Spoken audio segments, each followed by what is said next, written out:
when he leaves, he's leaving a lot of stuff behind. It's all shit. It's all shit. And the damage that they have done to this country is incalculable. It just is. Big, rich, supposedly prestigious law firms, Paul Wise, Skadden Arps, Wilkie Farr, capitulated to the Trump White House and changed their hiring practices, and they're going to offer pro bono to some of Trump's causes. Why were they shaken down? What did they do? Well, Trump didn't like some of the lawyers they had in their firm. This is America. Trump didn't like some of the lawyers that they had in their firm. They didn't engage in corrupt foreign practices or anything like that. But Trump shook them down and they caved. And I'll tell you something. Those senior partners, they're going to get richer. They're still going to be on university boards and library boards and museum boards and all that, and they belong to the country club. But at some stage, their grandchild or their great-grandchild is going to ask, what did you do? What did you do during that time? And the answer is going to be, they were cowards, total cowards, in contrast to a few others like Wilmer Hale and Perkins Coie who are fighting. This really, James, is pathetic in America. I actually think it's not even a good business decision because, when you hire a firm like that, I mean, you supposedly you're getting the best, you're certainly paying for it like you're getting the best. And if they're not willing to stand up for themselves and other people in a law firm, how are they going to stand up for you? Mm-hmm. Mm-hmm. I mean, in addition to it being a cowardly thing that they tarnish not just their reputation, but the reputation of people who came before them and the reputation of people that are going to come after them. But again, if I had a choice between, Will Mail or Perkins Coie on the law firm of Williams and Connolly, who's representing Perkins Coie, by the way, but it doesn't matter. I would certainly rather have a lawyer willing to stand up for his brothers and sisters in a law firm.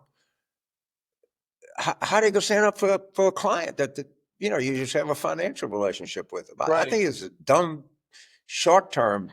I think the people that were behind this are going to live and die in shame. Well, their legacy certainly is stained. And I would add, when we talk about Wilmer Hale, they hired Paul Clement, the most respected conservative lawyer, to represent him. And people say Paul Clement and Seth Waxman, God, they argued against each other all the time before the Supreme Court. But you know something they share in common, James? They believe in the Constitution. That really is kind of odd, isn't it? So I agree with you. Williams Connolly, Perkins Coie, a couple others, Wilmer Hale, Paul Clement, they'll be able to tell their grandchildren and great-grandchildren, we stood up when it counted.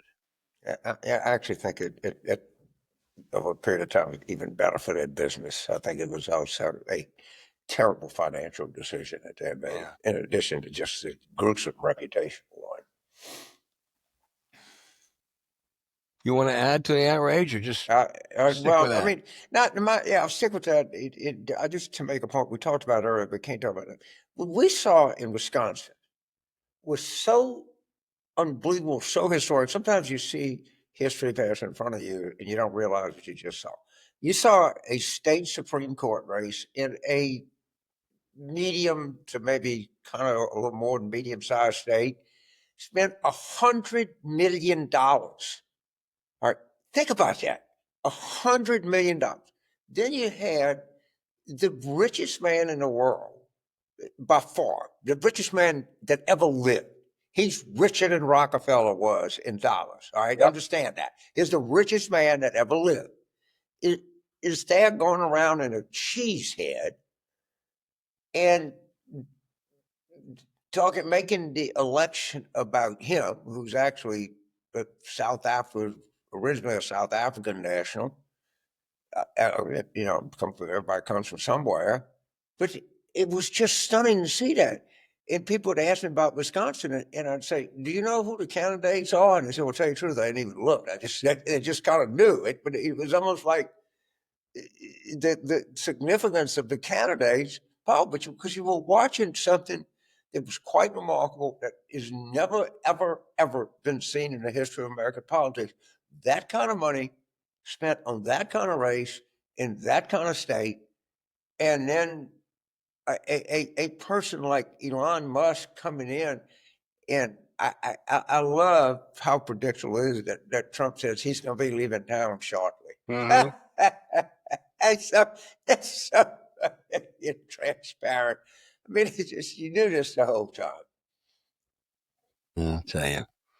Okay. But when he leaves town, the damage to weather forecasting, to the health of Americans, to Social Security, to environmental, when he Child leaves cancer. town, to yes, child cancer.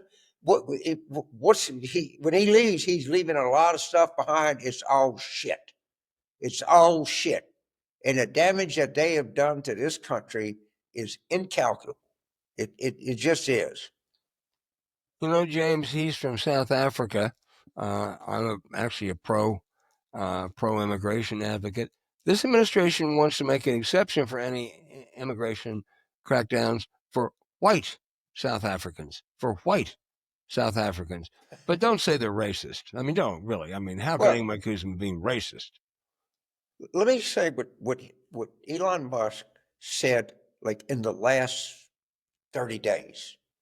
He said Hitler was not responsible for the Holocaust. It was really government employees. In other words, the postman did it. And what cracks me up is a lot of these, I'll just say it bluntly, you see a lot of these really rich Jewish guys in like Manhattan, and they can't be Democrats because of the students at Columbia. Okay, so you can be a Republican that the most powerful person in that party exonerates Hitler? That's what happened. Okay, that is exactly what happened. And Trump has dinner at Mar-a-Lago with an avowed Nazi? Yes, yes. But that's okay. We're worried more about the kids. But wait, I don't like the president of Colombia. I can't go along with this. All right, they literally fucking people that say that, and of course we know what they're really saying. I'll do anything to get a tax cut. Mm-hmm. I don't care about all that history and everything. No, I want my tax cut now. I need my money. It's unbelievable.